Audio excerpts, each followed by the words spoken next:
Happy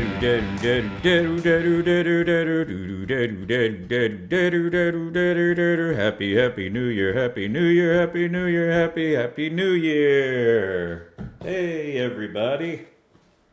Welcome to the New Year's episode, end of 2025, Ned Consumes the World.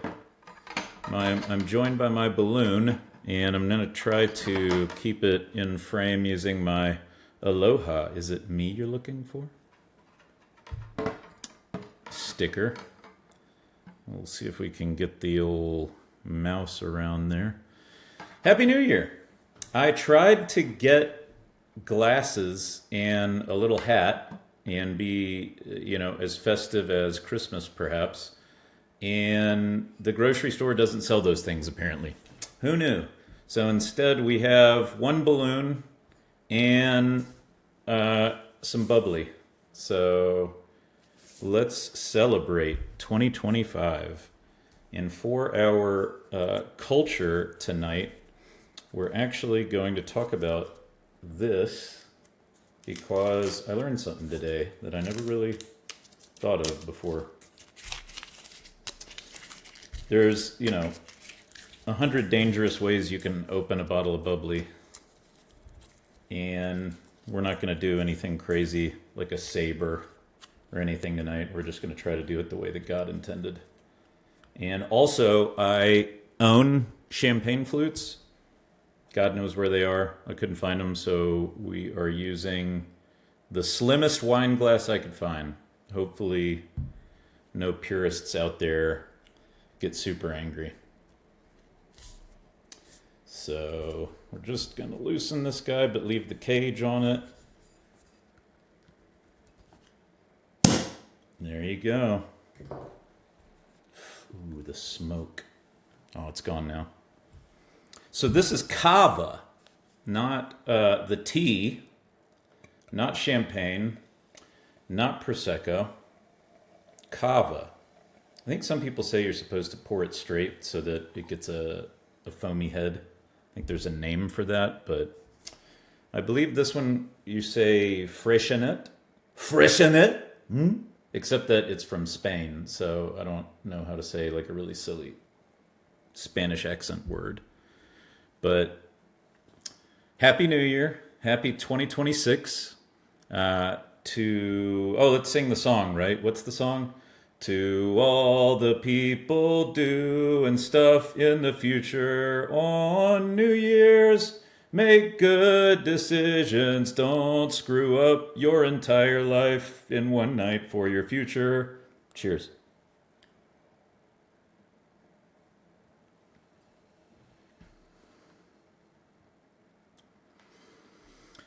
That's really good. That's unfortunately really good for $12. Dangerous. Well, that's what we're drinking tonight on the Happy New Year's episode. Let's see if we can get our balloon to play nice. It just wants to rotate, darn it. Lionel Richie, help me. Help me, Lionel Richie. Save me with your magic. 2025, man. 2025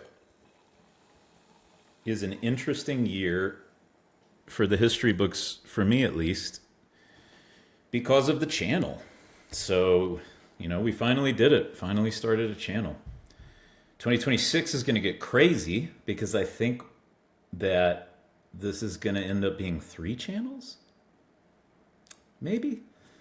We'll see what happens. The sheriff will be kicking his YouTube channel off, and I'm going to add him into a brand, I guess, is what Susie was telling me to do. So the Ned Crash brand will be Sheriff Ron Montana's gateway into content creation. I believe we're going to separate the podcast from the gaming channel because many of you have heard me say, as we get past Godforge release, I do want the podcast to kind of come into its own for the purpose in which it was originally envisioned.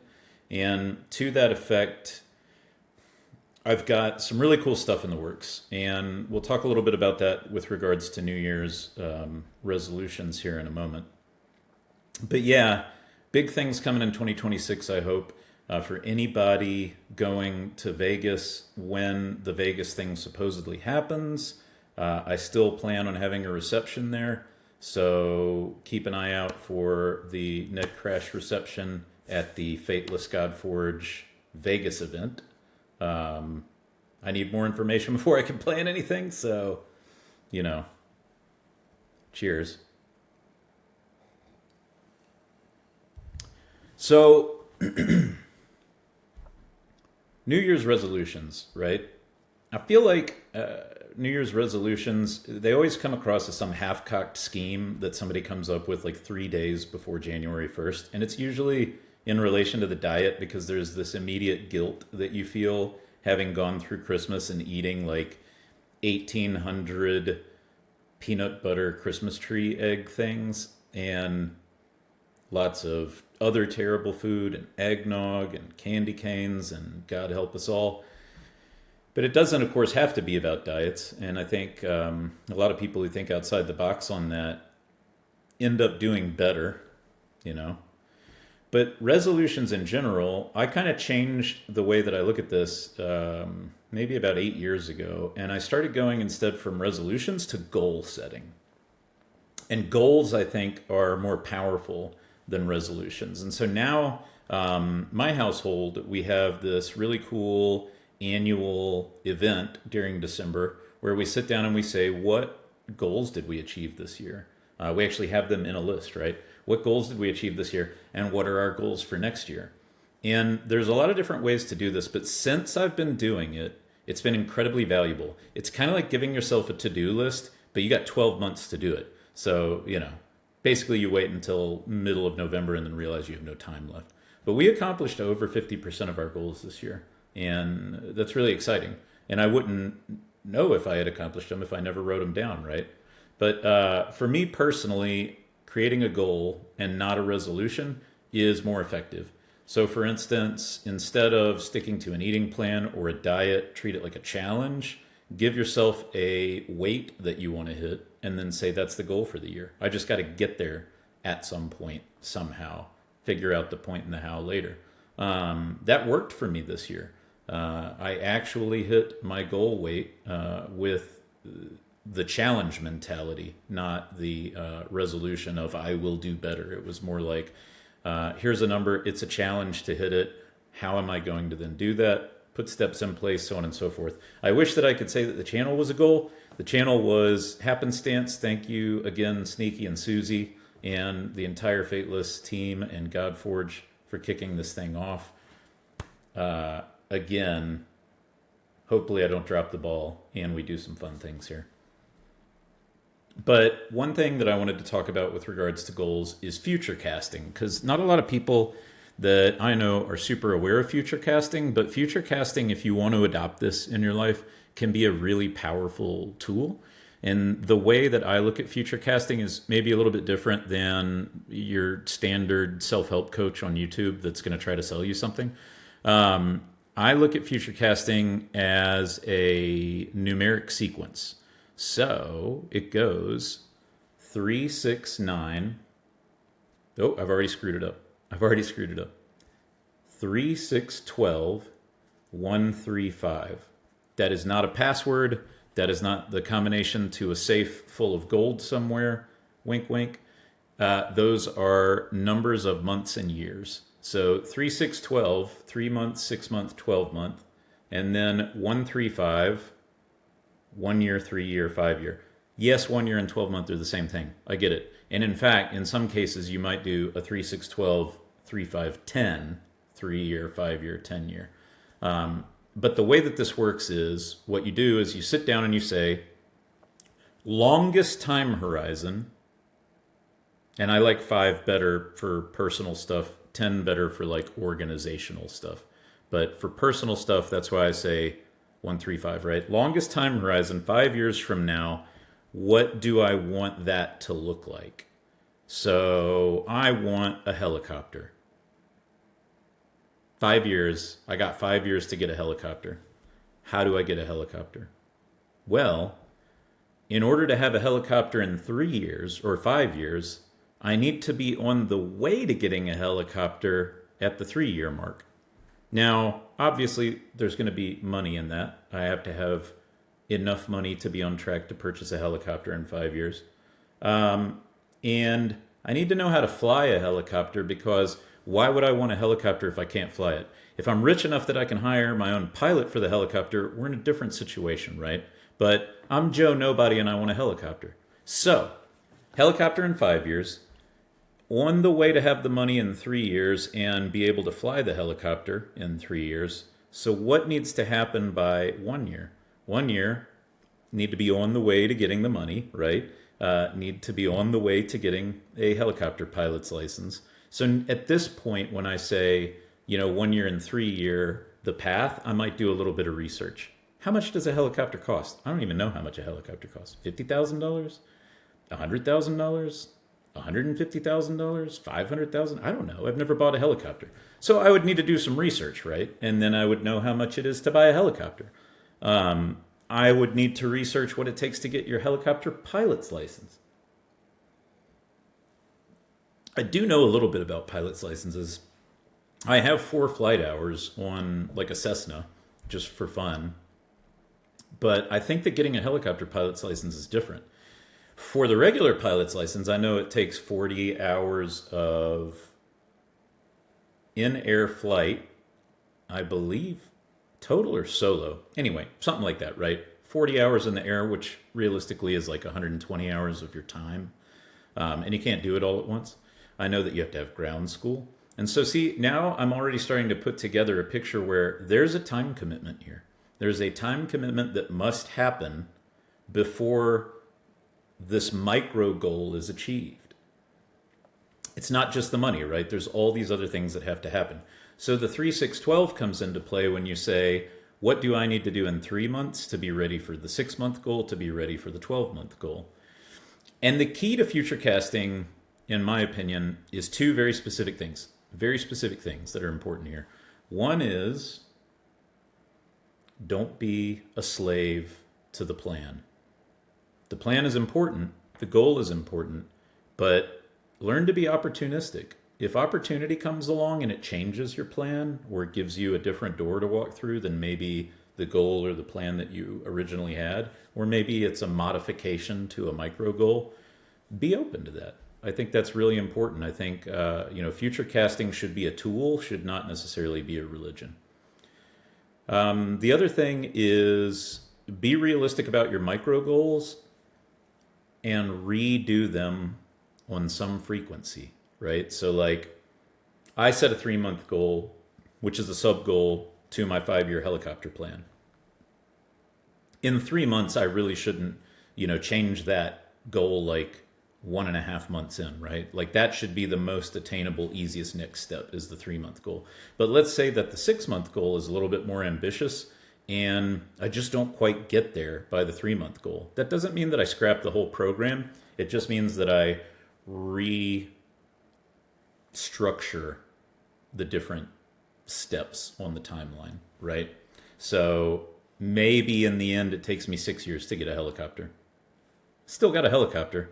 And I wouldn't have gotten the 6-year helicopter if I hadn't tried for the 5-year helicopter. So in the end, the important thing to remember with future casting is helicopter.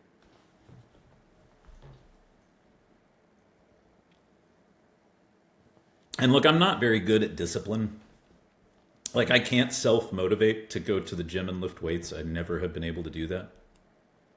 But, be aware of your weaknesses, right? If you have a weakness for Cava, maybe buy Prosecco. If you have a weakness where you can't go to the gym, but you love hanging out with people, maybe try CrossFit. Maybe try 9-round. I don't know. That's what worked for me. All right. This podcast is not about future casting. This podcast is about games, music, and culture. And our 2025 year in review, we're going to start with culture, then we're going to move into music, then we're going to move into games, and then I'm going to bid you all a very safe and hopefully amazing New Year's Eve, look back on 2025 with fond memories, and get ready for a whole nother year of being awesome. Culture is the topic today. Guess what it is? It's Cava. So, interesting terms if you weren't aware. So, all bubbly is sparkling wine. And I'm sure 80% of you know this, but 20% of you might not know this. All sparkling wine is sparkling wine, and it can come from anywhere, right? But specific sparkling wines have specific names. And so everybody says champagne, right? Oh, we're going to have champagne for New Year's. It's a champagne toast, blah, blah, blah. Champagne is a specific kind of sparkling wine, and champagne comes from the Champagne region of France. Yes, we all know that. I think that it's like considered the peak of sparkling wine, just if you're in general, Cristal Rosé, Cristal with Sprite and Diet Coke. I think they do that in Macau, right? That means you're cool. If you can do Cristal and Diet Coke, it means you don't give a hell Hades. But then you also have Prosecco and you have Cava. So Prosecco is sparkling wine from Italy. Now, caveat, if sparkling wine that we call champagne has to be from the Champagne region of France, then what is the rest of France with regards to sparkling wine? So it's Cremant. Cremant. Now, I've actually never had Cremant unless I didn't know I was having Cremant, but champagne tends to be like super dry. I like dry. I don't know anything about Cremant. I just know that's what you call it if it's not from Champagne. Prosecco is super mild, I think, compared to Champagne, generally speaking. And that's why it makes for a great mimosa. Prosecco is kind of like the traditional mimosa bubbly. Now, this past year or two, I've actually really been drawn to Prosecco. Something with my palate, man, I don't know. I got really into a white wine called Gruner Veltliner, which is from Austria.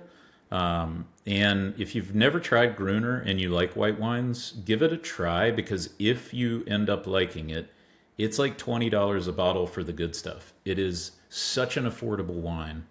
For my palate, I grew up drinking red wines. As a baby, red wine in a bottle. As a 3-year-old, red wine in a bag. I mean, I was 3.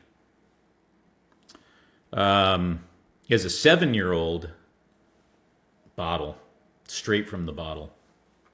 No, but seriously, I grew up drinking red wines. I started with Cab Sav, so I kind of already had a taste for dry. I ultimately got into Chiantis and then Sangioveses because of Chiantis. And I don't know, man, it's like that's the only red wine I can drink anymore is Sangioveses and Chiantis. Like Cabs are too sweet at this point. And I've tried a bunch of different stuff, even like a Brunello. Something about it. I don't know. I need like the driest, chalkiest Sangiovese you can imagine. That is what I like in terms of red wine. So something happened with my palate, right, where I've always loved fizzy drinks. And there are certain Chardonnays, unoaked Chardonnays that I really like that are highly acidic. There's like an Italian one. What is that? Casalo Banfi. So I like that one a lot. Their Chardonnay is Fontanello. So that's a good one. But Gruner is like the perfect white wine for me because it's sharp, acidic, dry. It's not sweet. The flavor, the acidity, feels like carbonation. And I absolutely love that. You'll see me drinking Topo Chico on the podcast all the time, those of you watching on YouTube, because I just really love super, super, super carbonated, sharp water.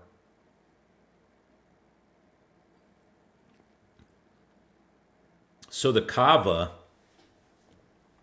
I'm not going to call it sweet. This one's a brut. They do make an extra brut.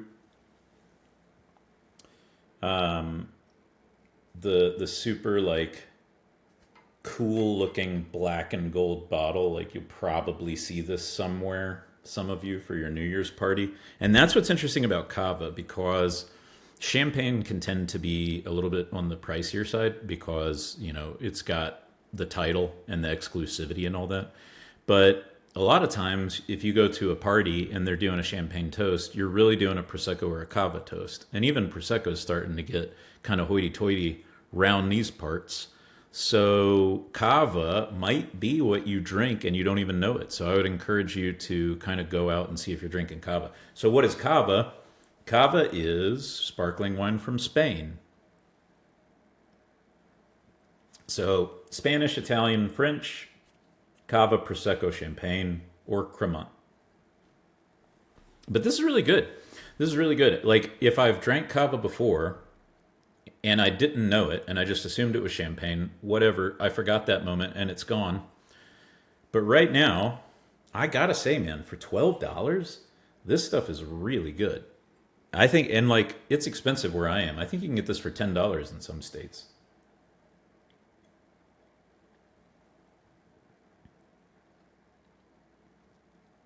It's like on the citrus, grassy grapefruit side. Orange peel.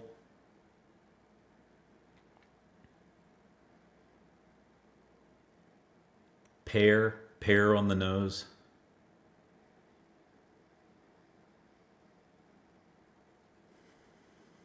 Ex-girlfriend's perfume.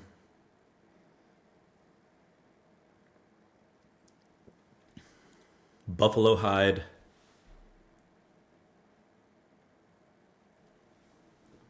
Kentucky ryegrass clippings, not bluegrass clippings, ryegrass clippings.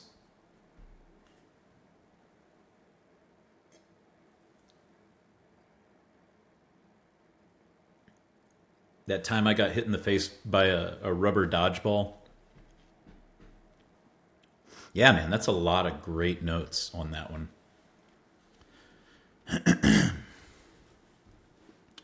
So yeah, Cava from Spain. Couple of interesting things to know about Cava. So it has requirements for aging on the lees. And the lees in winemaking is the sediment at the bottom. It's basically like dead yeast or the leftovers from yeast. So wine that's aged on the lees is attempting to pick up, a flavor profile from the sediment, in addition to wood or steel or alcohol, sugar, the grapes, so on and so forth. So Cava has a requirement, a minimum requirement, if it's legit, of 9 months on the lees, but I think you can go up to like 3 years on the lees. And then frequently what they'll do is they'll age it in the bottle. And I just think that's cool. You can age something in a bottle, right? You can buy a bottle and put it somewhere. But I think it's cool when like a company will bottle it and then just like not ship it for a year. And then you get it. So you've already got some kind of aged in the bottle shenanigans going on. The process for making Cava is the same as champagne. So yeah, I think, again, if you're going to go somewhere that's got to buy 100 bottles to do like a free champagne toast, you're probably getting Cava. And look, honestly, if you end up with Freixenet, I need to figure out a Spanish accent. If you end up with Freixenet, then good job, man. This stuff is delicious. I am not driving anywhere tonight. I'm not going to finish that bottle tonight. What do you think? What do you think, Lionel Richie?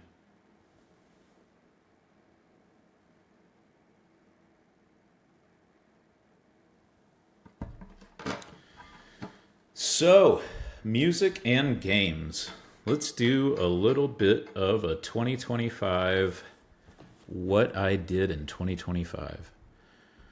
I'm going to try this on my podcast software and see if it works. And hopefully don't get copyright struck by anybody. But we're going to play a couple of snippets of a song that I heard and just immediately fell in love with this year. We're going to talk about a guilty pleasure music, a guilty pleasure 2 songs. And we're going to talk about maybe the greatest musician of 2025. I think undisputed greatest musician of 2025. If anyone argues with me, I'll slap you. I'll just, next time I see you. What I discovered this year. This was sitting at a show where in between the bands they play music. So it's like the music that the bands listen to. But I've mentioned this one before. Town Portal, man. Town Portal is such a good band. So much fun if you like progressive music, if you like progressive rock. I will say, if you don't like what we're going to play here, if you don't like Town Portal, I'm going to go ahead and tell you now you don't like dysrhythmia. This is like a gateway drug to dysrhythmia. If you like dysrhythmia, you actually might not even like this, because dysrhythmia is so dysrhythmic. So like, this is happy dysrhythmia, if that makes sense. Happy structured dysrhythmia. Let's take a look. Let's hit that share button.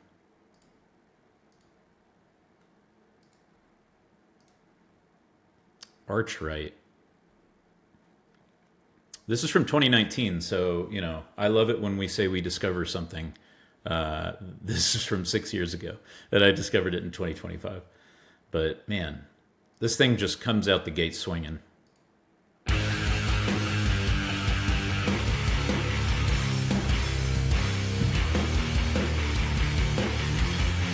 Oh, got me.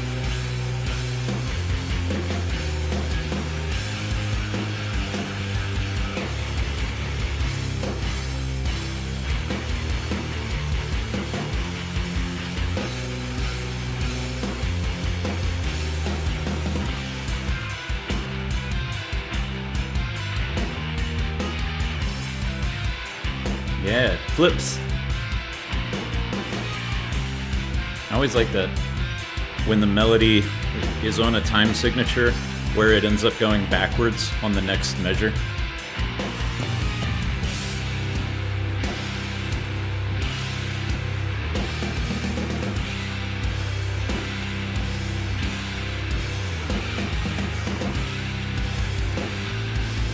This is a 3-piece.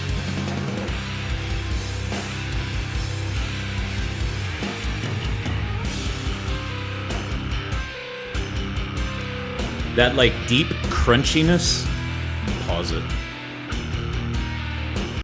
That deep crunchiness is the dysrhythmia war guitar sound, where it's just a lot of ba da da da da da. In dysrhythmia, what's interesting is that the war guitar carries the rhythm. So essentially, the higher pitched instrument carries the rhythm. The bass does most of the melody. So a lot of times what you'll hear in dysrhythmia is some really low-tuned loose strings doing that cha-cha-cha, that kind of gent sound. And then you'll hear the bass come up really high on, you know, however many high strings he even has on his bass to do like melodic riffing. But of course with dysrhythmia, they never stay on a melody for more than like 5 seconds. So you get like moments of happiness and then you're back into jumbled up chaos and nonsense. But what's cool with Town Portal is, you know, they've taken that concept of that sort of gent rhythm with a lot of like higher sort of in the clouds melodic stuff happening, and they just let it be beautiful. They just let it be like right on target, like the train is coming, but we're sticking our head out the window and catching all the breeze, and we can hear it and feel it, but we just get all that extra stuff that's happening.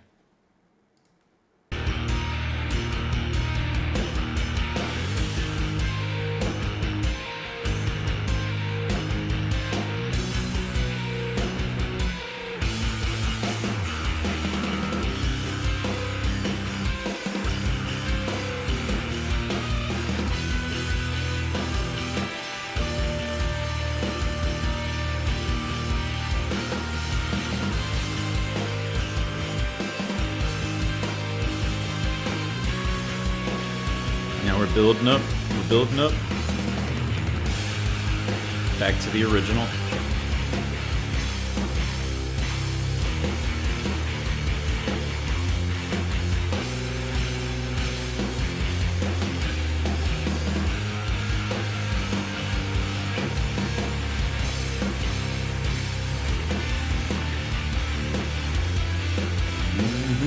It's changing it up a bit. Just bringing the scale up. Head out the window. Breeze hitting us in the face. Melodies flipping. Every other measure.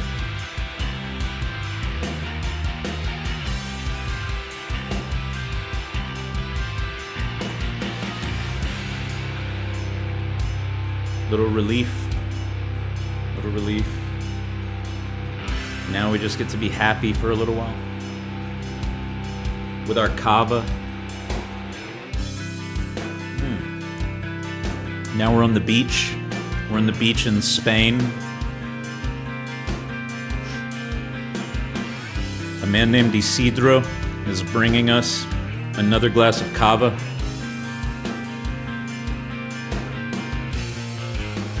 Man, the clouds are parting. The seagulls are not dive bombing us for our Cava. Ooh, there's a little bit of chorus in there, like people, but there aren't.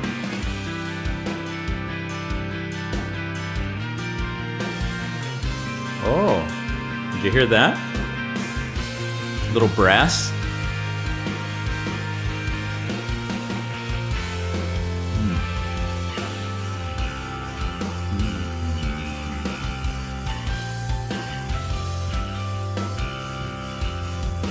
Ooh, that's so good. Isidro, let's get some more Cava.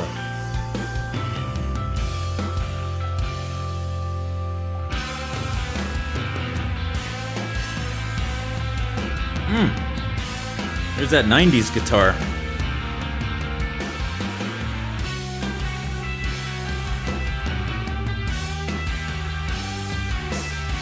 Just bending it like he's a blues player.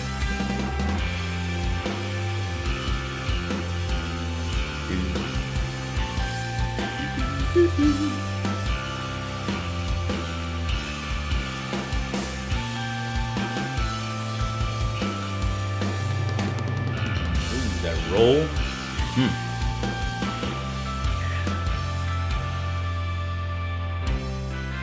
All right. You want to hear the rest of the song? You're going to have to do it on your own time. Of course, there's only 1 minute left, but you know. It's kind of like a teaser. Go listen to Archright. Archright? Town Portal. Great homage to those of you who play Path of Exile and Diablo. You gotta create your town portal. All right. Man. So that was something I found out about in 2025. I'm a big fan of Elder. Anyone who's in Europe, I would encourage you, if you like metal or you like progressive music, there is a festival in Switzerland called Palp. It might be in more countries than Switzerland, but anyway, it's called Palp, P-A-L-P. Elder, 2 years ago, played Palp on top of a mountain. You can see it on YouTube. It is incredible. It's gorgeous. Elder, such a cool band to see literally on top of a mountain staring out at the Swiss Alps.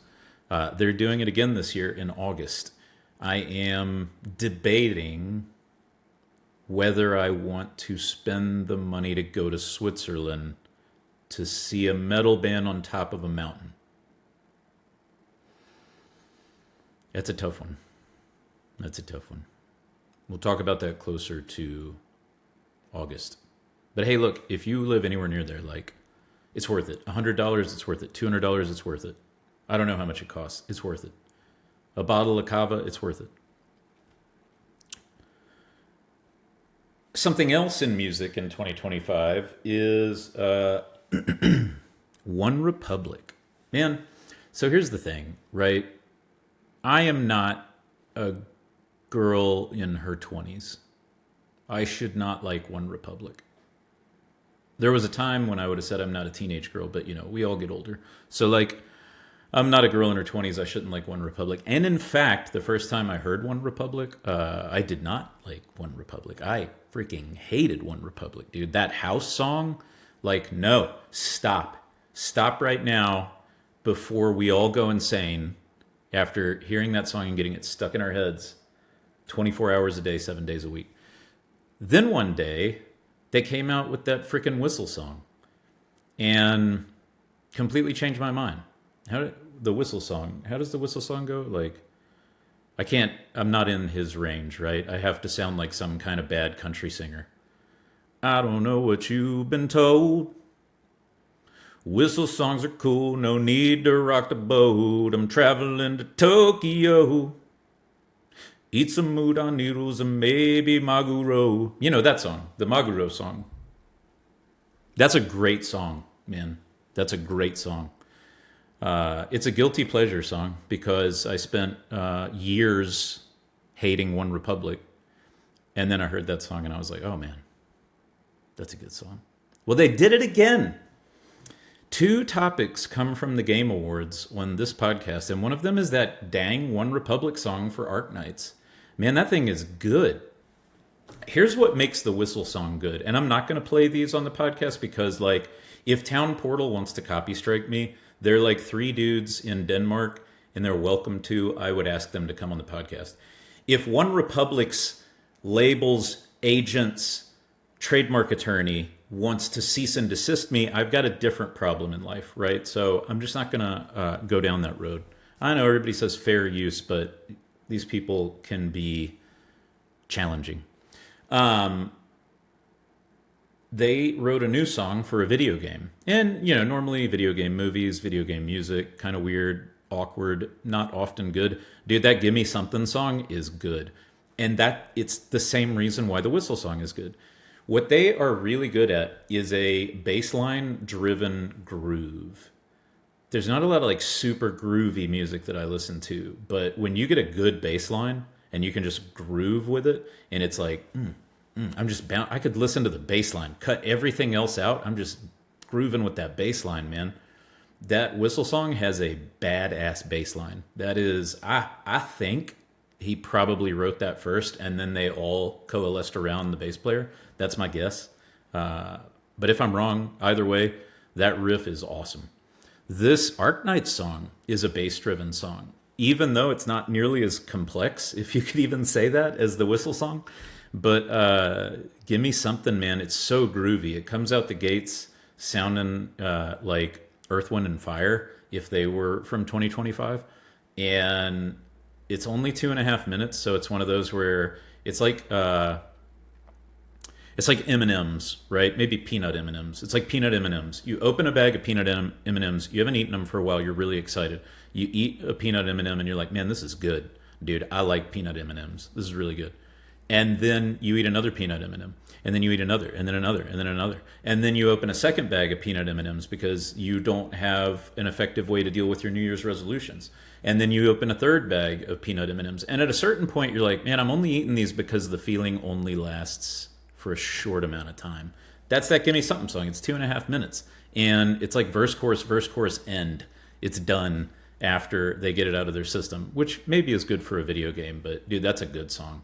It debuted at the Game Awards. I have listened to it at least 10 times since then. It's something that I'm using now to get other music unstuck from my head because it's so good. So check out that OneRepublic song, Gimme Something. And I don't know anything about Arknights, but I might actually play it because the music video is cool. So there you go. I would say for those of you watching on YouTube, what is your guilty pleasure music? What is a song that you're kind of embarrassed that you like? Put it in the comments below. Let's have a conversation. Let's all out ourselves with fun guilty pleasures that are fun. Oh, Cava. The third important thing to talk about music in 2025 is hands down, inarguably, the greatest individual musician of 2025. If I had a prize, I would give it to him. Flute guy. Pedro Eustache. Flute guy. He is like my hero right now. Pedro Eustache is a really cool dude. You watch a symphony play, and I mean, you know, this has been going on for a few years now, right? It's not like 2025 was his debut or anything. I think 2025, unfortunately, might be his peak. I really have no idea how he can one-up this year's performance. The PVC pipe flute, like, dude. But, you know, colloquially, everybody knows him as Flute Guy, but he's actually an incredible musician. There's some really cool YouTube videos out there of Pedro. There's one where he does like half an hour of music, I think, with another kind of improvisational musician. And supposedly they've never met before. They have not sent each other any of their prepared music. And they just jam for 30 minutes and make like beautiful music together. Like you could just play that recording in the background and you'd have no idea that somebody didn't like rehearse that thousands of times to get it perfect. It's super cool. And something that I never really thought about flutes before Pedro was use of flute as a percussive instrument. Like I know you can get the hits like bubbada bubbada bubbada, but the PVC pipe flute is really intended to be a percussion instrument. So he looks funny when he's playing it at the Game Awards, but like it doesn't serve the purpose of being like a high level melody, right? It's actually supposed to be creating those like breathy pops and hits. But that dude, man, when you think about going to a symphony, you might see the sort of like stodgy version of Iman to the music. You know, somebody with a cello might be like a robot kind of going back and forth. Somebody with a horn might be like, ooh, you know, do an arc or something silly, right? But Pedro, man, you can just tell he loves what he's doing. He's in it. He loves the music. The music is driving him. He's dancing while he's playing. He's such an awesome dude. And his music is awesome. And the fact that he builds his own flutes is so cool. I learned a little bit about that, you know, looking up videos about him, that you have like a flute body and a flute head, and he will often swap the flute head with a different flute body and like mix and match and do all sorts of weird stuff. Like on the Astrobot 2024 performance, he had an electronic flute head, which, you know, gave it just that slight edge that made it sound a little bit robotic without not being a flute. The contrabass flute, the stand-up flute. Look, if you haven't watched it, if you haven't watched the final orchestral performance at the Game Awards 2025, please watch it and share it with your family. It's clean, it's good fun, it is hilarious and really talented. Like when he does the flute progression and they've cut away from him a little while and they come back and he's got the freaking like the thing that's the size of the cork that he's just jamming on. Like how many holes does that even have in it? It's so genius. As much a visual performer as a musician. So Pedro, 2025 award for greatest musician of the year in my book. If you are listening or your friends are listening or anything, I know you just got done being watched by 150 million people, and I've got 60 listeners, but I would love to have you on the show. You're welcome anytime you want to come.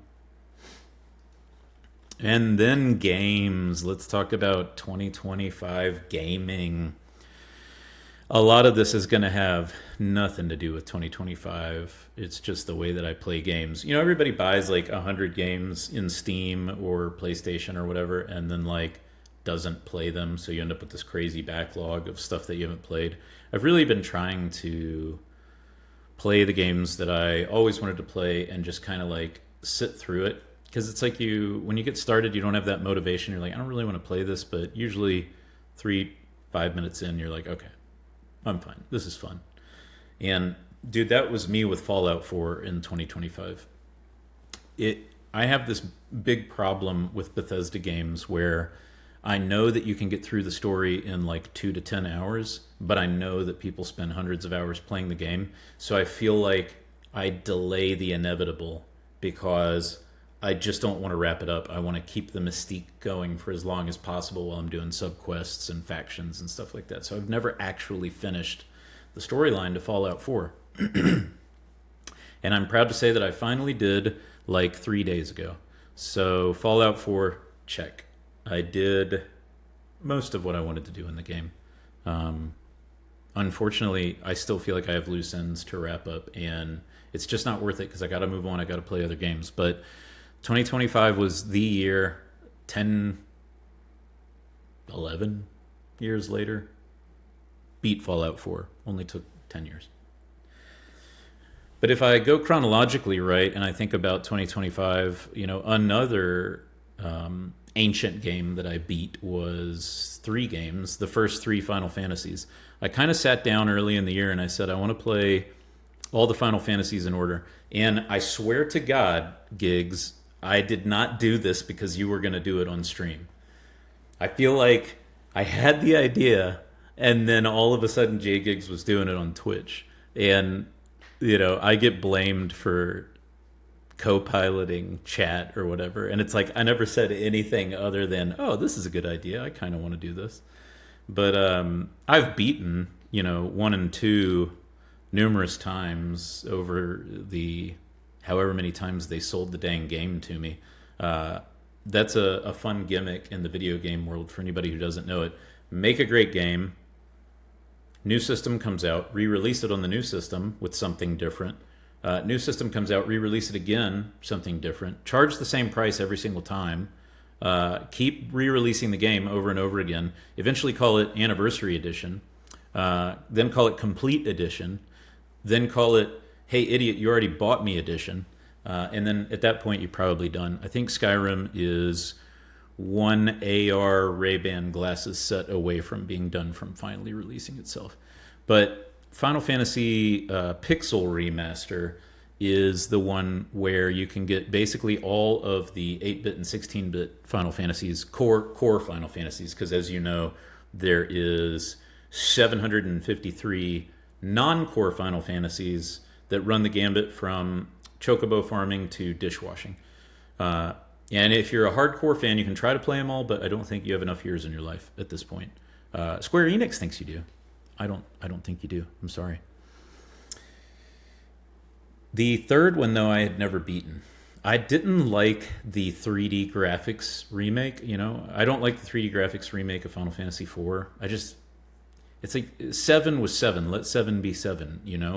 1 through 6 were sprites. Let them be sprites. So the Pixel Remaster was really kind of them to do for all of us to take our money once again at full retail. And I beat 1 through 3 early this year. That was kind of how I kicked the year off. 3 was cool. 3 was a lot of fun, being able to swap jobs around, kind of the first job swapping Final Fantasy.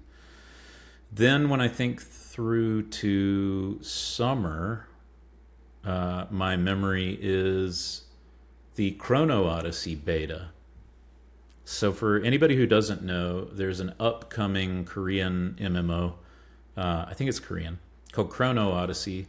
The concept is supposed to be that you can kind of fast forward and rewind your way through fights, which has been done before in games, but I don't think it's ever been done before in an MMO. So how technologically that's supposed to work, I don't know. The beta came out. A lot of people really excited for this game. If you've watched the cinematics, it has kind of a Dark Souls vibe for an MMO.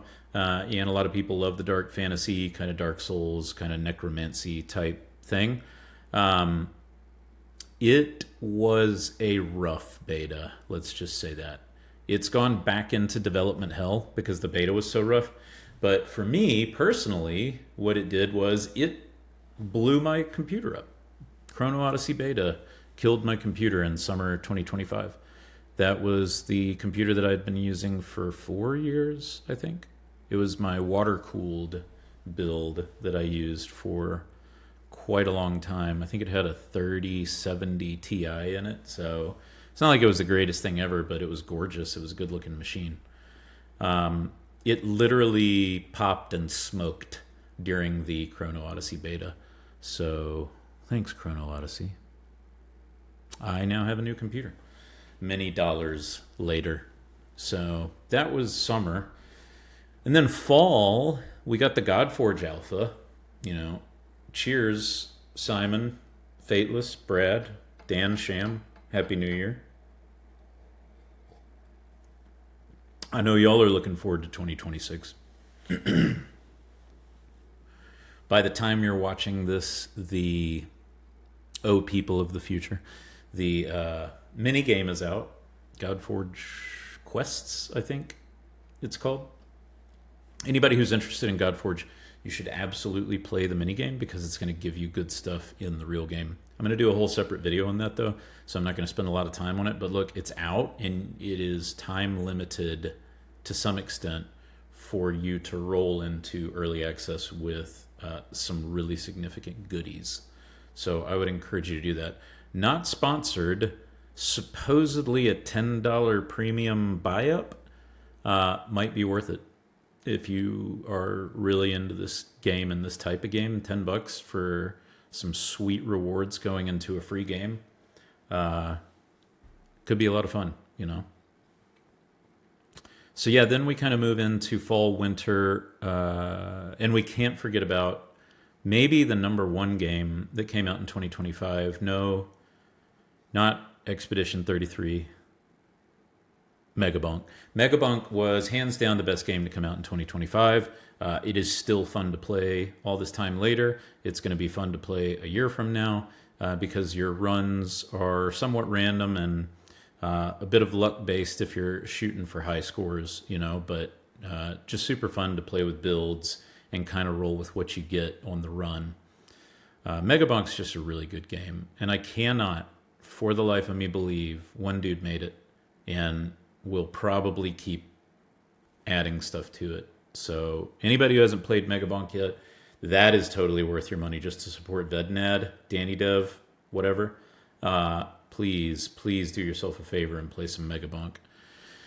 In terms of Expedition 33, I have not actually played that game yet, but it was on sale after the Game Awards. PlayStation got my money. I went ahead and bought it, and so now what I'm doing is I just finally finished Fallout 4, dang it. I finished Frostpunk, all of the, what do you call them, scenarios? All the scenarios in Frostpunk. I'm done with that. I deleted them both off the PlayStation. They're gone. Now I have to finish Dredge. Dredge is actually a really cool game. I kind of bought it on a whim for like $4, I think. I was like, oh, that's a good deal, and I've heard good things. Super fun game. Dredge is cool. Nice little Lovecraftian bent to it as well. But I got to finish Dredge or I'll never do it if I don't just sit down and do it. Then what I have to determine is, do I finally play Expedition 33? Do I finally play Alan Wake, which I should have done at Halloween, but life? Or do we start the Divinities? Because Divinity 3 looks gross. That trailer, I'm uncomfortable. I don't know if y'all watched that trailer. That's a really uncomfortable trailer. I feel like they saw cinematics in Diablo 4 and they were like, hold my Cava. Dude, that was messed up. So then why do I want to play Divinities 1 and 2 if the trailer for Divinity 3 makes you feel gross on the inside? Makes your soul feel gross. Well, because they were the same people who made Baldur's Gate 3, and it's the same sort of combat engine as Baldur's Gate 3. So for anybody who's played Baldur's Gate 3, I think Divinity and Divinity 2 are kind of must-plays, especially if you're far enough removed from BG3 that you're kind of looking to have that experience again, right? So I would love to knock those out, but we'll have to see what Divinity 3 is really going to be like the closer we get to knowing something more about it. Because right now I'm just like, this is a little over the top at this point.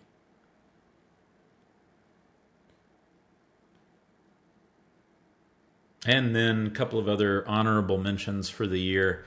Played some solo Arc Ascended. Tried to beat the island by myself on Arc Ascended and started realizing that the time investment is absolutely insane.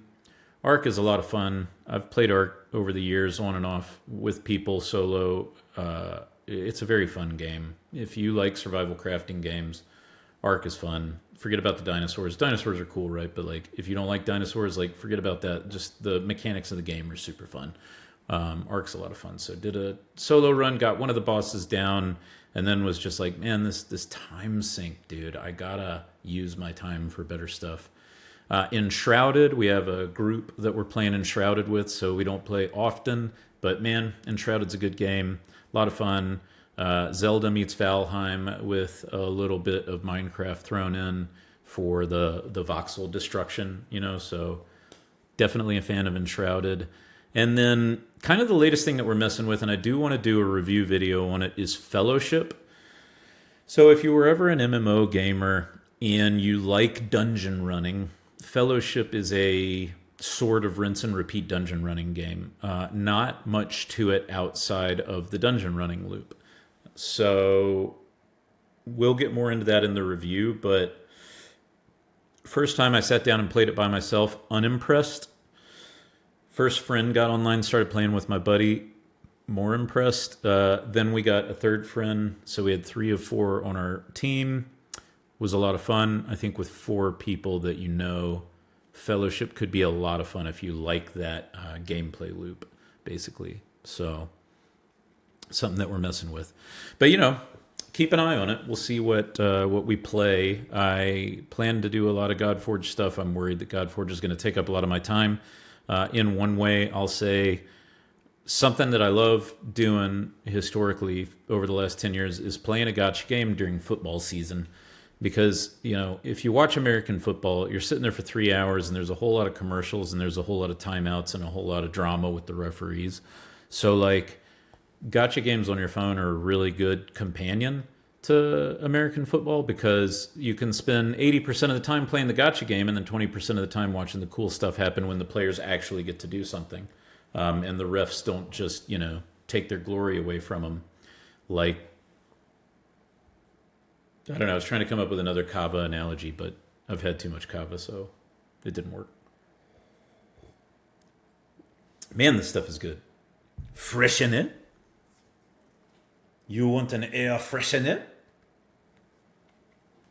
Sorry, it's Spanish. I don't know how to do a Spanish accent for the 5th time. That about does it, man. Happy New Year. Happy 2026. Practice some gratitude. Say thank you to your friends. Say thank you to your family. Say thank you to the people in your life that did something good for you in 2025. And then try to do something good for somebody else in 2026. Open a door. Give someone $1. Give someone $5. Wash someone's car. Pet sit someone's pets for a month. Build someone a winery. And then staff it for them. And then work for them as staff. But ask for money at that point. Only at that point. Make a video game and then give away all the legendaries that the content creators want for free. That's probably the most important piece of advice that I have to close out the year. But yeah. Be safe. If you're going out on New Year's Eve, don't do anything stupid. Drink some Cava, give your keys away, throw them in a ditch somewhere, and then just let somebody find them and have the car. Happy New Year. Love you. To all the people doing stuff in the future on New Year's, make good decisions. Don't screw up your entire life in one night for your future. Oh, dude, you rhymed future with future. Amateur.